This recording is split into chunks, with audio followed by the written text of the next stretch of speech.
Out here, it's not only the amazing views, but the way time stretches out a little longer. How laughter bellows louder among friends, and how the breeze hits just right at the summit.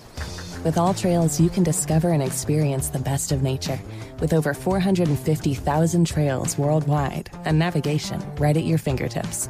Find your outside with All Trails. Download the free app today and find your next outdoor adventure. Bonjour, ici Patrick Pierrat, éditeur d'Info Bref. Voici l'essentiel des nouvelles en ce jeudi 19 juin. Une fillette portée disparue depuis 4 jours a été retrouvée saine et sauve hier. Claire Bell, 3 ans, a été retrouvée hier dans le secteur de Saint-Albert, en Ontario. La Sûreté du Québec a indiqué que la fillette était seule au bord de l'autoroute 417. Elle était consciente et a été capable de parler aux policiers.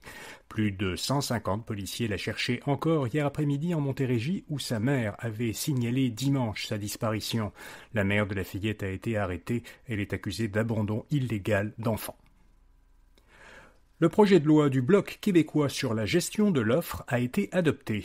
Le Sénat l'a adopté sans l'amender. C'était la version finale du projet de loi bloquiste qui vise à exclure la gestion de l'offre de toute future négociation commerciale du gouvernement fédéral avec d'autres pays. Pour rappel, le système de gestion de l'offre impose aux producteurs canadiens de lait, de poulet et d'œufs des quotas de production.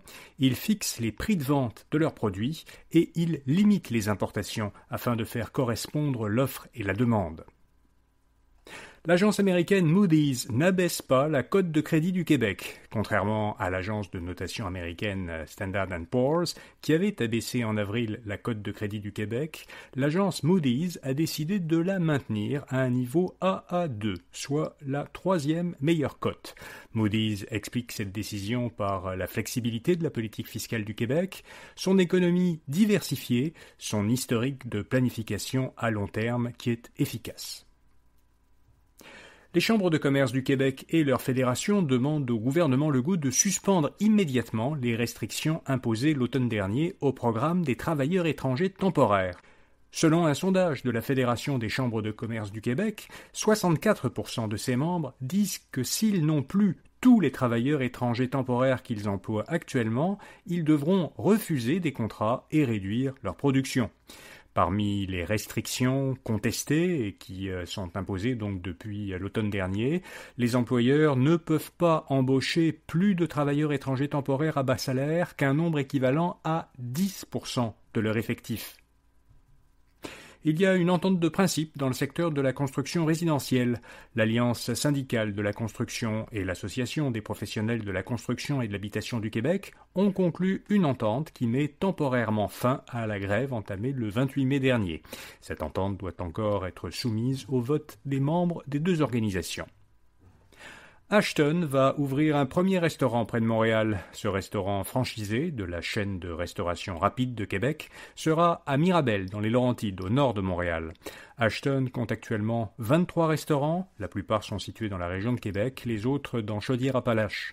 L'ancien propriétaire de l'entreprise avait tenté dans les années 1980 d'ouvrir un restaurant à Montréal et un autre à Laval, mais cette tentative d'implantation dans la région métropolitaine avait échoué. 3 organisations s'unissent pour soutenir le développement de technologies propres québécoises.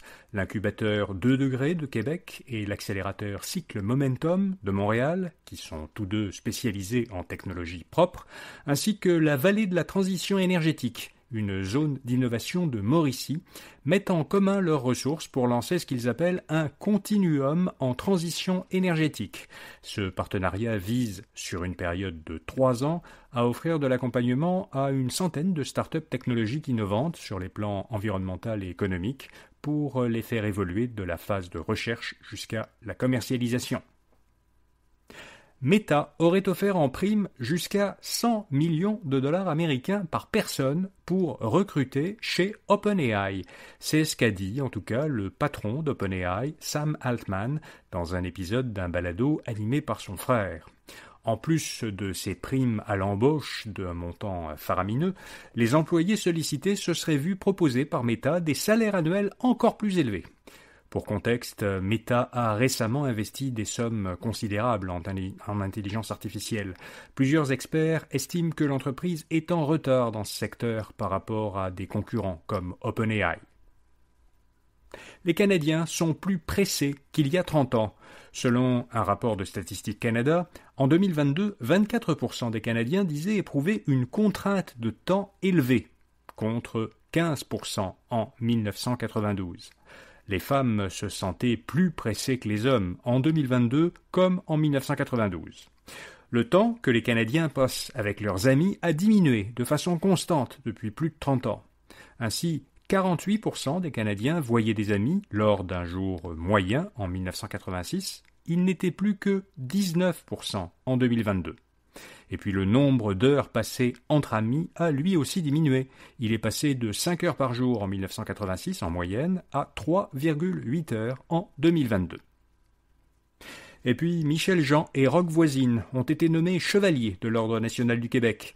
Une vingtaine de personnes ont hier reçu pour la première fois un insigne de l'Ordre national du Québec ou ont été promus dans l'Ordre. L'Ordre national du Québec, c'est les plus hautes distinctions qui sont décernées par le gouvernement du Québec. Parmi les nouveaux chevaliers de l'Ordre, il y a l'auteur et journaliste Michel Jean, le chanteur Roch Voisine. Yoshua Benjo, expert en intelligence artificielle, a été nommé officier et Françoise Sullivan, une artiste, chorégraphe et photographe, a été promue au grade de grande officière, le plus haut titre de l'ordre. Voilà, vous savez l'essentiel. Ce bulletin de nouvelles était le dernier de la saison. J'en suis désolé pour l'auditeur qui, la semaine dernière, a écrit en suggestion dans le sondage auquel je vous avais demandé de répondre qu'il préférerait que ce balado ne s'arrête pas pendant l'été.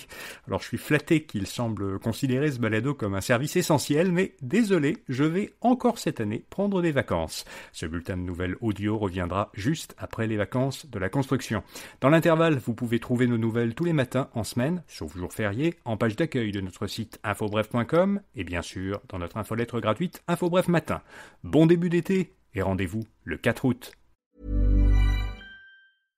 This episode is brought to you by Progressive Insurance. Do you ever think about switching insurance companies to see if you could save some cash? Progressive makes it easy to see if you could save when you bundle your home and auto policies. Try it at Progressive.com. Progressive Casualty Insurance Company and Affiliates. Potential savings will vary, not available in all states.